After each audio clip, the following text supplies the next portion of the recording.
साथियों नमस्कार, मैं रमेश काला जीके विद काला पर आपका स्वागत करता हूं। एनसीईआरटी सिलेबस राजस्थान बोर्ड के विद्यार्थियों के लिए महत्वपूर्ण ये वीडियो लेसन वाइज आपको महत्वपूर्ण मैं क्वेश्चन दे रहा हूं। हिस्ट्री का ये मॉडल पेपर है, लास्ट तक इसे देखें। प्लेलिस्ट में आप देखोगे सिर्फ इतिहास के 10 आपको मॉडल पेपर मिलेंगे लेसन वाइज। उनको आप ज़रूर एग्ज़ाम से पहले तैयार कर लें। उत्तर सहित करवा रहा हूँ मैं, तो उसको आप लास्ट तक देखें। जो 3 का हमारा पार्ट था बंधुत्व, जाति और वर्ग, उससे कौन कौन से छोटे बड़े प्रश्न हैं वो हमें कंठस्थ है वो तैयार करने हैं।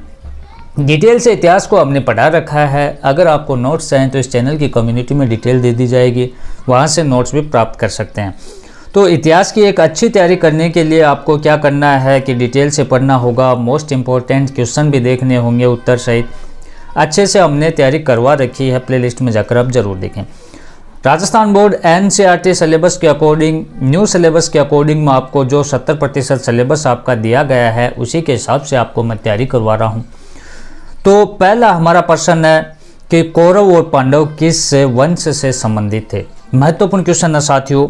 आपके पास जैसे आपको मैं 4 ऑप्शन दे रहा हूँ कि कौरव और पांडव किस वंश से संबंधित हैं, तो पांचाल वंश से थे, हर्यक वंश से थे, लिच्छवी वंश से थे या कुरु वंश से थे।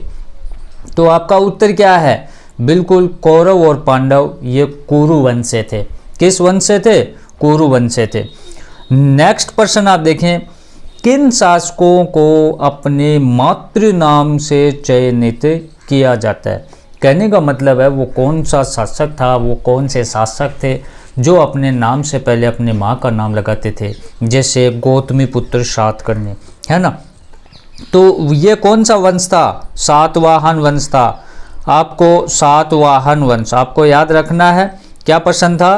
किन शासकों को उनके मातृ नाम से चिन्हित किया जाता है या चयनित किया जाता है, तो वो था सातवाहन वंश। महाभारत के मूल भाषा क्या है? तो महाभारत की मूल भाषा है वो साथियों संस्कृत है। ये आपको याद रखना है बोर्ड परीक्षा 2022 के लिए। महाभारत का समालोचनात्मक संस्करण तैयार करने का कार्य कब और किसके नेतृत्व में किया? तो महाभारत का समालोचनात्मक संस्करण 1919 में ये शुरू किया गया। वी.एस. सुखथांकर के नेतृत्व में तैयार किया गया। महाभारत का ये वर्गीकरण था और इसमें काफ़ी प्रश्न थे, 47 साल लगे। तो ये हम डिटेल से इतिहास में पढ़ रखा है कि कैसे क्या उसमें कितनी समानताएं थी, कितनी असमानताएं थी, भारत के किस किस भाग से असमानताएं देखने को मिली, किस भाग से समानताएं, किस भाग से असमानताएं। ये डिटेल्ड सिस्टम है, वो हमने पढ़ा रखा, वहाँ से आप ज़रूर देखें। लेकिन हमारा प्रश्न सिर्फ इतना था कि महाभारत का समालोचनात्मक संस्करण तैयार करने का कार्य कब हुआ, किसके नेतृत्व में हुआ, तो उत्तर होगा 1919 में वी.एस. सुखथांकर के नेतृत्व में। नेक्स्ट है कि धर्मशास्त्रों के अनुसार क्षत्रियों के किन्हीं 2 कार्यों का उल्लेख कीजिए। तो अलग अलग हमने 4 वर्ण पढ़े थे, ब्राह्मण, क्षत्रिय, वैश्य, शूद्र। अब सभी का अलग अलग कर्तव्य था। जैसे ब्राह्मण था उसका यज्ञ करना, दान लेना ये था, और जो क्षत्रिय थे उनका युद्ध करना, लोगों की सुरक्षा करना ये था, और खेती पशुपालन करना ये वैश्य का काम था, और दान देना ये वैश्य का काम था, और दान लेना ब्राह्मण का काम था। दोनों में अंतर रखना है। तीनों वर्णों की सेवा करना ये शूद्र का कार्य था। तो हमें ये पूछा है कि धर्मशास्त्रों के अनुसार क्षत्रियों के किन्हीं 2 कार्यों का उल्लेख कीजिए। तो क्या लिखोगे? युद्ध करना और लोगों की सुरक्षा करना। ठीक है साथियों, 8-400-400-400 जी हाँ, याद कर लीजिए व्हाट्सअप नंबर, क्योंकि अब चाहे आपका मैथ का सवाल हो, फिजिक्स, केमिस्ट्री, बायोलॉजी का हो, आपके हर डाउट्स, हर क्वेश्चन का मिलेगा तुरंत वीडियो सॉल्यूशन, वो भी सीधा आपके व्हाट्सअप पर। बस अपने फोन में डाउटनेट का 8-400-400-400 व्हाट्सअप नंबर सेव कर लीजिए, चैट ओपन कर लीजिए। फिर जो भी आपका डाउट्स है उस सवाल की बस फोटो खींचनी है, उसे क्रॉप करना है, 5 सेकंड में आपका वीडियो सोल्यूशन आपको मिल जाएगा। क्लास 6 से 12 IIT, JEE, NEET, CBSE board, सभी स्टेट बोर्ड के बच्चों के लिए। तो देर किस बात की, अभी जाइए 8-400-400 पर अपना सवाल व्हाट्सअप कीजिए और अपने सभी डाउट्स को आउट कीजिए। लिंक डिस्क्रिप्शन में दिया गया है। महाभारत के रचयिता कौन थे?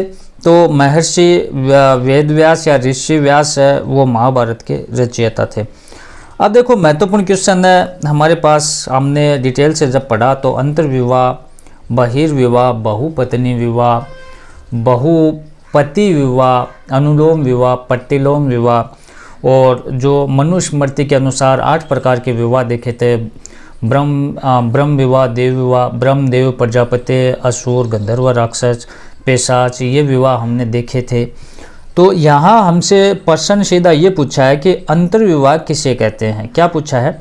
अंतर्विवाह किसे कहते हैं। अब इसको आप देखें, क्या होता है अंतर्विवाह?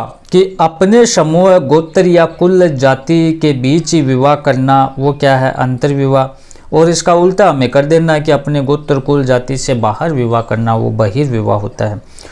चांडाल कौन थे साथियों? महत्वपूर्ण क्वेश्चन है, चांडाल कौन थे? तो क्या लिखना आपको कि ये शवों की अंत्येष्टि करते थे, शवों को जलाते थे, शमशान भूमि में रहते थे, मर्द पशुओं को ये उठाते थे, अछूत इनको माना जाता था। जब ये गांव में निकलते थे तो पहले करताल बजाकर सूचित किया जाता था। तो ये चीज़ इसमें आपको लिखनी है। इतिहास का क्या अर्थ है? तो इतिहास का शाब्दिक अर्थ है साथियों, ऐसा ही था, अन्य को ही हो, है ना, ऐसा ही था, ये आपको लिख देना है। नेक्स्ट है, भीम ने किस राक्षस कन्या से विवाह किया था? तो एक राक्षस कन्या थी जिसका नाम था हिडिंबा। क्या था साथियों?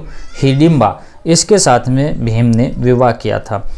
नेक्स्ट प्रश्न हमारा, महाभारत के अनुसार जिस माता ने अपने ज्येष्ठ पुत्र दुर्योधन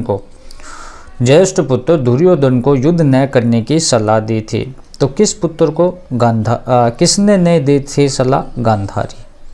क्या उत्तर आएगा? गांधारी। उन 2 चीनी यात्रियों के नाम लिखिए जिन्होंने लिखा कि चांडाल को नगर के बाहर रहना पड़ता था।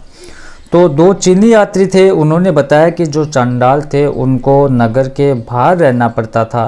तो पहला चीनी यात्री था फासियन, याद रह जाएगा। पहला था फासियन और दूसरा था स्वेन सांग, ये नाम है साथियों। ये 2 चीनी यात्री थे, इनके अकॉर्डिंग चांडाल थे उनको शहर के बाहर, नगर के बाहर रहना होता था। अब प्रारंभ में महाभारत में कितने श्लोक थे? कितने थे? तो 10,000 थे साथियों। लेकिन वर्तमान में 1 लाख से भी अधिक श्लोक है। आपसे अगर वर्तमान की संख्या पूछे तो 1 लाख से ज़्यादा श्लोक थे। अगर प्रारंभ की संख्या पूछे तो 10,000 श्लोक थे।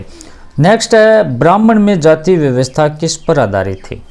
ब्राह्मणीय व्यवस्था में जाति व्यवस्था किस पर आधारित थी? तो ब्राह्मण, क्षत्रिय, वैश्य, शूद्र ये जन्म पर आधारित थे। जो ब्राह्मण कुल में जन्म लिया वो ब्राह्मण ऑटोमेटिक हो गया, जो शूद्र कुल में जन्म लिया वो शूद्र हो गया। जन्म पर आधारित जाति व्यवस्था थी। नेक्स्ट है, मनुस्मृति के आधार पर पुरुषों के लिए संपत्ति अर्जित करने के कोई 4 तरीके बताए। महिलाओं के लिए 6, पुरुषों के लिए 7। हमने डिटेल से जब पढ़ा तो उसकी जिक्र किया था। आपने नहीं पढ़ा तो प्ले लिस्ट में जाकर आप जरूर पढ़ें। तो मनुस्मृति के आधार पर पुरुषों के लिए संपत्ति अर्जित करने के 4 तरीके आपको बताना है। तो पहला तो आपको लिख देना है, जो विरासत में मिलती है, पिता से मिलती है, उससे संपत्ति अर्जित करना, खोज करके भी संपत्ति अर्जित करना, खरीद करके भी संपत्ति अर्जित करना, और किसी को विजित करके, विजेता बनकर भी संपत्ति अर्जित करना। तो विरासत के रूप में, खोज के रूप में, खरीद के रूप में और विजित करके, ये 4 आपको लिख देने हैं। फिर गोत्र प्रणाली के 2 नियमों का उल्लेख कीजिए। तो देखो, गोत्रों के 2 महत्वपूर्ण नियम आपको लिखना है। पहला तो ये है कि विवाह के बाद स्त्रियों को पति के गोत्र का माना जाता था। विवाह के बाद में स्त्री के पति का गोत्र लग जाता था। आज भी जो बड़े लोग होते हैं, डॉक्टर वगैरह होते हैं, तो उनकी पत्नियां हैं वो अपने पति का ही गोत्र लगाती है। और दूसरा आप लिखोगे कि एक ही गोत्र के सदस्यों में विवाह वर्जित था। जो एक गोत्र के होते हैं वो आपस में भाई बहन समझे जाते थे, तो आपस में उनमें विवाह नहीं होता था। क्या लिखोगे कि विवाह के बाद स्त्रियों को पति के गोत्र का माना जाता था। और दूसरा लिखोगे एक ही गोत्र के सदस्यों में विवाह वर्जित था। नेक्स्ट है, वर्ण और जाति के कोई 2 अंतर बताइए। तो वर्ण और जाति में हमें 2 अंतर बताना है। तो वर्ण मात्र 4 थे। कौन कौन से? ब्राह्मण, क्षत्रिय, वैश्य, शूद्र। परंतु जातियों की कोई निश्चित संख्या नहीं थी। यह आपको पहला अंतर लिख देना है। दूसरा, वर्ण व्यवस्था में अंतर्विवाह आवश्यक नहीं है, परंतु जाति व्यवस्था में अंतर्विवाह अनिवार्य होता है। जैसे कोई जाट जाति का है तो वो जाट जाति से ही विवाह करेगा, ये जाति व्यवस्था में ये अनिवार्यता थी। स्त्री धन को परिभाषित कीजिए साथियों। स्त्री धन कौन कौन सा है, तो ये माध्यमिक शिक्षा बोर्ड 2013 में पूछा गया प्रश्न है।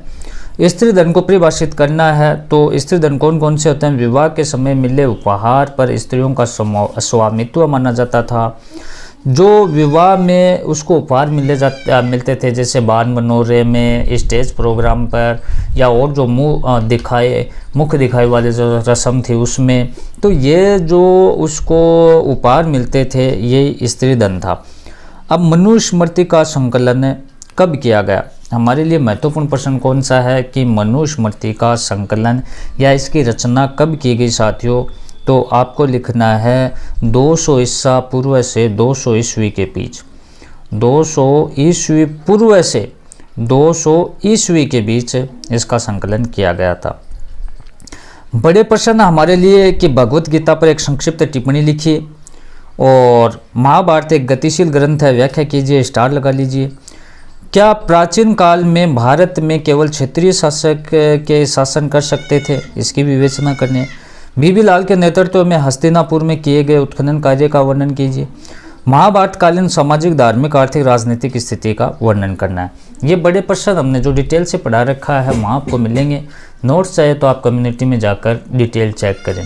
धन्यवाद साथियों।